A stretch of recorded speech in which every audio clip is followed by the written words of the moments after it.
सदन में तीसरे दिन भी हंगामा। जी हां, छत्तीसगढ़ विधानसभा के मानसून सत्र के तीसरे दिन आपको बता दें, सत्ता पक्ष के जो विधायक हैं वो विपक्ष से घिरते हुए नजर आए। सत्ता पक्ष और विपक्ष के बीच तीखी बहस देखने को मिली।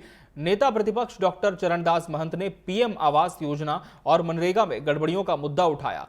जवाब में डिप्टी सीएम विजय शर्मा ने सरकार पर लापरवाही का आरोप लगाते हुए बताया कि तीसरी किश्त लेंटल लेवल पर जारी होती है और 90 दिन में भुगतान किया जाता है। दिव्यांग और अल्पसंख्यकों के लाभ को लेकर पूछे सवाल पर उन्होंने बताया कि 5% दिव्यांग और 14% अल्पसंख्यकों को लाभ मिल रहा है। बीजेपी विधायक सुनील सोनी ने साइबर अपराध पर सवाल उठाए, जिस पर गृह मंत्री ने बताया कि 1301 मामले दर्ज हुए हैं और 107 पीड़ितों को राशि लौटाई गई है। बैंक कर्मियों की संलिप्तता भी सामने आई है।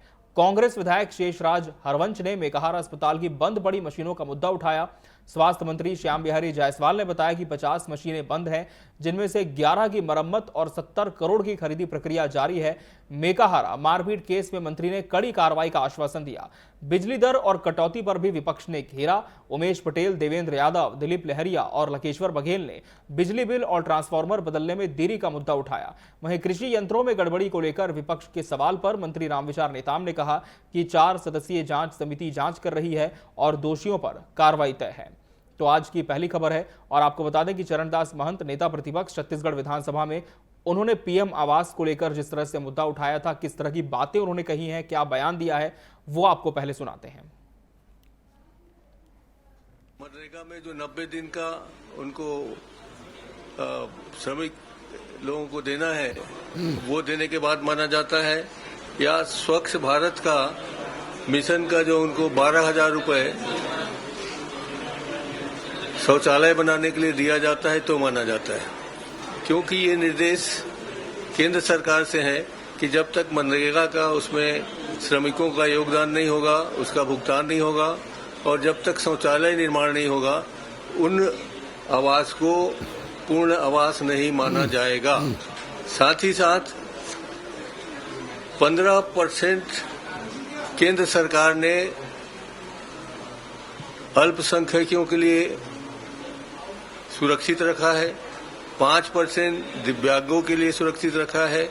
इन सब बातों को यहाँ छत्तीसगढ़ में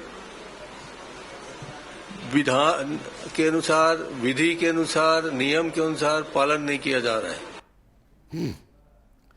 तो चरणदास महंत को आपने सुना कि किस तरह से नियम के अनुसार, विधान के अनुसार, विधि के अनुसार तमाम विषयों पर उन्होंने अपनी बात रखी है। पीएम आवास योजना को लेकर स्वास्थ्य मंत्री छत्तीसगढ़ के श्याम बिहारी जायसवाल सदन के तीसरे दिन उन पर भी सवाल उठे। क्या जवाब दिया है, आपको सुनाते हैं।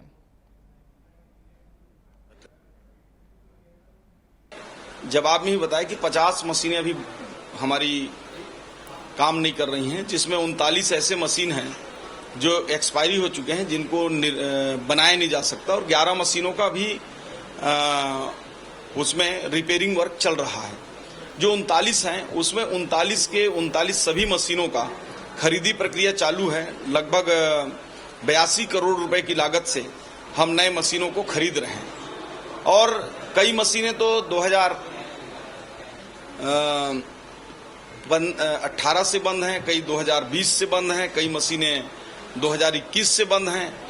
तो पिछले सरकार में आपको बता दूं, मशीन खरीदी के लिए पूरे 2 सालों में 2 करोड़ रुपए भी नहीं दी गई। हमारी सरकार ने मेकाहारा हॉस्पिटल और मेडिकल कॉलेज दोनों करके लगभग 150 करोड़ के आसपास से हमारी नई मशीनें खरीदी हो रही हैं। तो अस्पताल में मशीन खरीदी को लेकर श्याम बिहारी जायसवाल अपनी बात रख रहे थे। लेकिन आज तीसरा दिन किस तरह की औपचारिकताओं के साथ शुरू हुआ, कौन कौन से मुद्दे सदन में और गरमाए, ये जानने के लिए सीधा रुख कर लेते हैं छत्तीसगढ़ विधानसभा का, जहां टीवी 24 के न्यूज एडिटर मोहन तिवारी जी हमारे साथ इस पूरे विषय पर चर्चा करने के लिए जुड़े हुए हैं। मोहन जी, जिस तरह से हमने पहला दिन देखा, किसानों पर, खाद्य संकट पर चर्चा हुई, दूसरे दिन जल जीवन मिशन का मुद्दा गरमाया रहा, आज सदन का जो तीसरा दिन है, किन विषयों के साथ शुरू हुआ? क्योंकि जिस तरह से नेता प्रतिपक्ष चरणदास महंत ने पहले ही साफ कर दिया था कि पीएम आवास योजना को लेकर हम सरकार से जवाब तलब करेंगे। पीएम आवास योजना पर तो चर्चा हुई ही, किस तरह का जवाब सत्ता पक्ष की तरफ से मिला देखने को, और कौन कौन से विषय आज के दिन में यहां पर देखने को मिल रहे हैं? देखिए, आज की पूरी कार्यवाही की अगर हम बात करें तो अभी जी। तो काफी चर्चा कार्रवाई शुरू हुई तो काफी चर्चा इस विषय को लेकर रही कि जो पंचायत विभाग है वो कैसे काम कर रहा है, उससे जुड़े हुए कई सवाल आज सदन में जमकर उठे। इसके अलावा स्वास्थ्य विभाग से जुड़े हुए जो मसले हैं उन्हें प्रश्नकाल में स्थान दिया गया। तो जो प्रश्नकाल का पहला घंटा था जिसमें स्वास्थ्य विभाग पंचायत विभाग से जुड़े हुए सवाल थे, उन मुद्दों को आज बड़ी खूबी के साथ जो विपक्ष ने सदन में रखा। खास तौर पर पंचायत विभाग से जुड़े हुए, गृह विभाग से जुड़े हुए, स्वास्थ्य विभाग में जो अनियमितताएं हैं, बिजली के जो बिजली की दर बढ़ गई है वो मुद्दे हैं, उन सारे मुद्दों को लेकर पहला मुद्दा साइबर क्राइम का था, जो कि साइबर अटैक के रूप में पूरे प्रदेश में हमें देखने को मिल रहा है। लगातार स्थिति ये है कि साइबर अरेस्ट के रूप में आम लोगों को परेशान किया जा रहा है, पैसों की वसूली हो रही है। जन जागरूकता के बावजूद अभी भी लोग इस मामले में फंस रहे हैं। इस मसले को बीजेपी के दक्षिण के विधायक सुनील सोनी ने उठाया और आज जिस ढंग से गृह मंत्री ने जवाब दिया है उससे साफ है कि ये जो मुद्दा है इस पर सरकार गंभीर है और जो साइबर अरेस्ट के जो मामले आ रहे हैं उसमें त्वरित कार्रवाई करते हुए जो लोग इस पूरे फ्रॉड में लगे हुए हैं उनको गिरफ्तार करने का काम और जो लोग पैसे ट्रांसफर कर दिए हैं उनका पैसा वापस आए, इस संबंध में आश्वासन गृह मंत्री ने दिया है। दूसरा अहम मसला जो अस्पतालों में जो उपकरण की खरीदी है उसको लेकर था कि स्वास्थ्य विभाग उपकरण की खरीदी नहीं कर रहा है, खरीदी कर रहा है तो अनियमितताएं हैं। उस मसले पर भी आज प्रश्नकाल में गहमा गहमी देखने को मिली। लेकिन प्रश्नकाल के सीधे बाद जो एक सबसे अहम मुद्दा जनता से जुड़ा हुआ था वो बिजली दरों की वृद्धि का था। इस पूरे मसले को स्थगन प्रस्ताव के जरिए विपक्ष चर्चा चाहता था और नेता प्रतिपक्ष ने इस पूरे मुद्दे को उठाया तो कांग्रेस के जो जो दूसरे विधायक हैं वो भी लगातार इसमें अपनी बातें रखते हुए सदन में दिखाई दिए।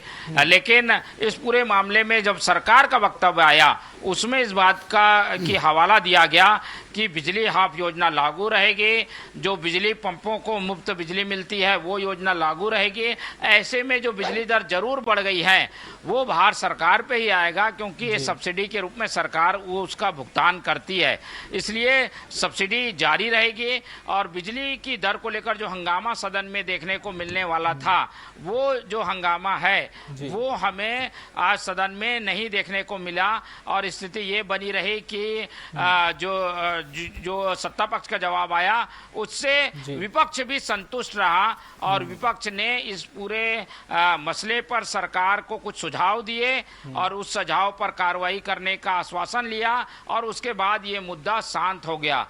तो बिजली दरों की वृद्धि को लेकर जो हंगामा देखने को मिलने वाला था वो आश्चर्यजनक रूप से नहीं देखने को मिला और इस बात पर मेज थपथपाकर आज विपक्ष को भी सत्ता पक्ष ने धन्यवाद दिया। तो धन्यवाद देने का क्रम आमतौर पर होता नहीं है, वो हमें बिजली की दरों पर देखने को जो है वो आज बिजली की दरों को लेकर काम रोको प्रस्ताव के दौरान देखने को मिला। इसके अलावा विधेयक जो दो महत्वपूर्ण थे उस पर आज चर्चा हुई है, दोनों विधेयक पास हो गए हैं। लेकिन जो कृषि संशोधन विधेयक था जिसमें कृषि से संबंधित जो प्रस्ताव है उसका विपक्ष ने बहिष्कार किया, उसमें चर्चा में भाग नहीं लिया और विपक्ष की दलील यही थी कि कृषि उपज मंडी का जो संशोधन विधेयक है वो किसानों के लिए खतरनाक है, उसमें उपज मंडी से ही किसानों की खरीदी बिक्री के लिए व्यापारी को अनुमति मिल जाएगी, तो इस तरीके से किसान इससे प्रभावित होगा, इसलिए विपक्ष ने इस चर्चा में भाग नहीं लिया। जी बिल्कुल मोहन जी, तो विपक्ष ने कहीं ना कहीं कुछ मुद्दों पर सरकार को घेरा तो जरूर, लेकिन जो जवाब आया उससे संतुष्टि भी उसने जाहिर की है।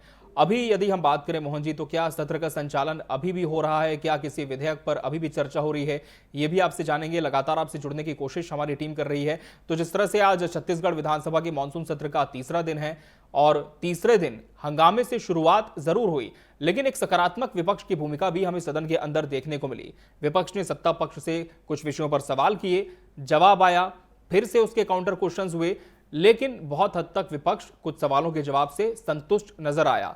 ऐसा होता बहुत कम है, इसलिए हम कह रहे हैं कि आज कहीं ना कहीं एक सकारात्मक विपक्ष की भूमिका में कांग्रेस हमें सदन के अंदर में दिखी। और जिस तरह से हमारे न्यूज एडिटर मोहन तिवारी जी हमें जानकारी दे रहे हैं कि पीएम आवास योजना को लेकर के चर्चा हुई, कुछ हिसाब भी मांगा गया है सत्ता पक्ष से कि किस तरह से इस पूरी प्रक्रिया को अंजाम दिया जा रहा है। एक बार फिर से रुक कर रहते हैं विधानसभा का, जहां से हमारे न्यूज एडिटर मोहन तिवारी जी हमारे साथ इस खबर पर बने हुए हैं, जो कि जानकारी भी दे रहे थे।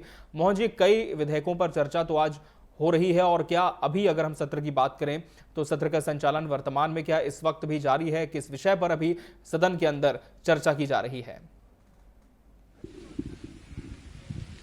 देखिए, जैसे कि मैंने पहले भी बताया था कि सदन की कार्यवाही अभी अभी स्थगित हुई है और उसके पहले 2 संशोधन विधेयक पर आज चर्चा हुई है। आधे घंटे की यह चर्चा रही है, लेकिन विपक्ष ने इस चर्चा में भाग नहीं लिया है। संशोधन विधेयक के जो प्रावधान है उससे कांग्रेस संतुष्ट नहीं थी। उसने जब ये विधेयक प्रस्तुत हुआ तभी अपना विरोध जताया और ये कहा कि ये जो विधेयक है वो एक तरीके से काला कानून है, इसके खिलाफ वो है और इसलिए इस चर्चा में वो भाग नहीं लेगी। इसलिए चर्चा में भाग जो है कांग्रेस ने नहीं लिया। और उसके बाद पहला छत्तीसगढ़ निजी विश्वविद्यालय जो स्थापना और संचालन का संशोधन विधेयक था, वो सर्वसम्मति से जो सदन में उपस्थित सदस्य थे उनकी सहमति से पास हो गया है। मुख्यमंत्री विभाग का ये मामला था। उसके बाद जो दूसरा महत्वपूर्ण विधेयक था वो कृषि विभाग से संबंधित था। कृषि विकास कल्याण विभाग का ये मामला था, जिसमें कृषि उपज मंडी संशोधन विधेयक जो है वो प्रस्तुत किया गया और उस संशोधन विधेयक पर विपक्ष ने भाग नहीं लिया और उसे भी पास कर दिया गया। और ये दोनों संशोधन विधेयकों के पास बाद अभी कार्रवाई कल तक के लिए स्थगित कर दी गई है। अब कार्रवाई कर ही शुरू होगी। जी बिल्कुल मोहन जी, अब 3 दिन तो सदन के बीत चुके हैं। अब जो 2 दिन होने वाले अहम, किस तरह की औपचारिकताएं हम इसमें देख सकते हैं और क्या विश्लेषण आपका कहता है कि 3 दिन तो काफी अहम विषय चर्चा में निकल चुके हैं, लेकिन आने वाले जो दिन हैं वो कितने अहम साबित होंगे सदन में? बिल्कुल, देखिए, पहले 2 दिन तो काफी आक्रामक तेवर के साथ कांग्रेसी सदस्यों ने जमकर भाग लिया, लेकिन उसके बाद की जो कार्यवाही है उसमें आज का जो दिन था वो काफी डल गया। विपक्ष के वो तेवर नहीं दिखाई दिए। मुद्दों पर कोई आक्रामकता, कोई विशेष मुद्दों पर लड़ते हुए विपक्ष के सदस्य नहीं दिखाई दिए और आज की कार्रवाई भी काफी जल्दी खत्म हो गई है। लेकिन कल और परसों का दिन है और जैसा कि एक स्ट्रेटेजी विपक्ष ने बना के रखी है कि स्थगन प्रस्ताव हर दिन वो लाएगी, यानी काम रोको प्रस्ताव हर विषय पर हर दिन एक लाया जाएगा, उस पर काम रोक कर चर्चा विपक्ष चाहता है। तो आज जैसा कि मैंने पहले बताया कि बिजली की दरों में वृद्धि का प्रस्ताव था, इसी तरीके से कल भी मुद्दे आएंगे और लास्ट दिन भी एक मुद्दे पर स्थगन लाने की विपक्ष की तैयारी है। तो विपक्ष हर दिन प्रश्नकाल के बाद एक काम रोको प्रस्ताव लाता है और उस पर चर्चा चाहता है। तो वो सारे मुद्दे की एक लिस्ट विपक्ष के पास पहले से है। आज का दिन विपक्ष के लिहाज से कोई खास अचीवमेंट भरा नहीं रहा, उतनी आक्रामकता नहीं दिखी। इसकी वजह यह भी है कि कुछ वरिष्ठ सदस्य आज सदन में थे भी नहीं, लेकिन विपक्ष ने कोशिश जरूर की घेरने की। बिजली के मुद्दे पर जवाब आने के बाद विपक्ष संतुष्ट जरूर नजर आया, लेकिन कल फिर एक नए मुद्दे के साथ विपक्ष को हम आक्रामक तेवर के साथ देखेंगे। जी बिल्कुल, और कल फिर इस पर आपसे बात भी करेंगे मोहन जी की विपक्ष के जो तेवर हैं वो सत्ता पक्ष को क्या परेशान करते हैं या सत्ता पक्ष की तैयारी विपक्ष के तेवरों को पूरी तरह से ध्वस्त कर देती है। फिलहाल बहुत धन्यवाद आपका हमसे जुड़ने के लिए और पूरे सदन के विषय में जानकारी दर्शकों तक पहुंचाने के लिए। तो सदन में तीसरे दिन भी हंगामा जारी रहा। विपक्ष के तेवर आक्रामक जरूर थे, लेकिन समय के साथ धीरे धीरे वो नरमी में ढलते दिखे, क्योंकि सत्ता पक्ष की तरफ से जो जवाब आया बिजली के मुद्दे पर, खासकर बढ़ोतरी के मुद्दे पर, उससे विपक्ष बहुत हद तक संतुष्ट नजर आया।